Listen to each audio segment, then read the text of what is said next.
Hello, I'm Ken Fobb, and this is NewsNet, Baton Rouge. Grab yourself a tea or coffee as I go over with you headlines and news from our local area and region. In Ascension Parish, a man is facing his third DWI charge after he caused a head-on collision that killed another person on Monday night. State troopers say they were called to a head-on crash on Oak Grove, Port Vincent Highway and Cali Severio Road before 11:30 p.m. Police say Greg Revere was traveling eastbound on LA 42 when his pickup truck crossed into the opposing lane and struck another vehicle head-on.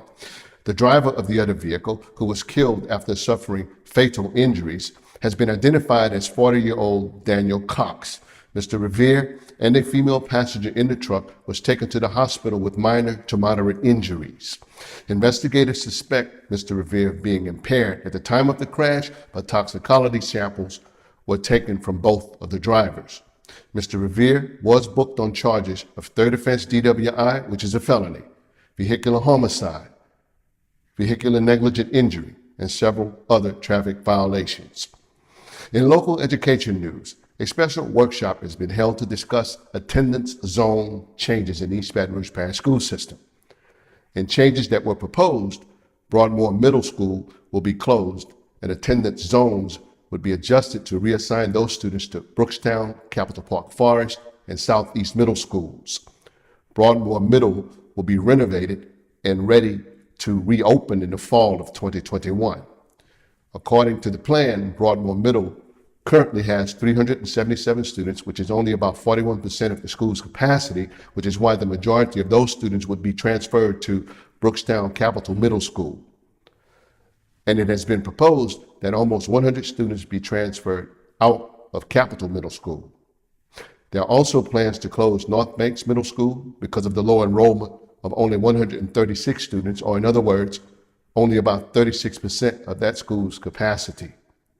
There are also plans to reassign over 100 students from LaSalle Elementary and over 440 students from Broadmoor, McKinley, and Terra High Schools combined. If these plans are approved, the changes will take effect at the start of school this year in August of 2019.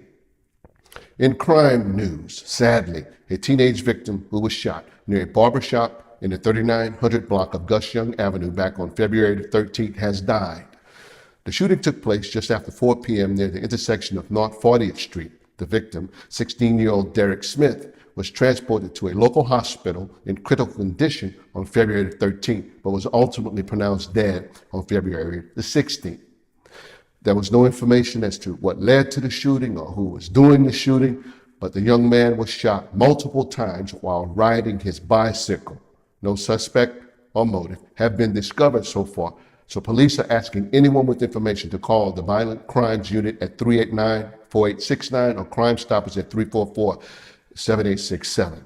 The body of a 35-year-old man that was found in a wooded area behind Spanish Town Road in Baton Rouge on Sunday past has been identified as a Marshall Larks of West Jamaica Drive.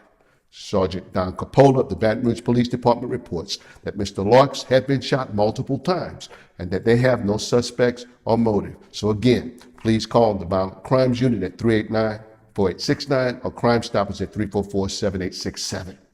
And Mr. Joseph Yeager Jr., who owns 16 New Orleans area hotels, has purchased the famous Nottoway Plantation and Resort on the west bank of the Mississippi River in White Castle, Louisiana. It is the largest existing antebellum mansion in the South. The Nottoway Plantation property covers 31 acres. It has 40 rooms, including 2 honeymoon suites, 2 restaurants, tennis courts, a hair salon, meeting rooms, and a fitness center. It was previously owned by Mr. Paul Ramsey, an Australian healthcare billionaire who died in 2014. Mr. Ramsey purchased the plantation back in 1985 for $4.5 million, and he spent more than $15 million on it about 10 years ago to completely renovate the property. However, Mr. Joseph Yeager has just bought the property for only $3.1 million in a deal that closed last week, according to the Iberville Parish Clerk of Court's office. These have been headlines and news from our local area and region. I'm yours truly, Ken Fobb, and I'll see you next time right here on NewsNet, Baton Rouge.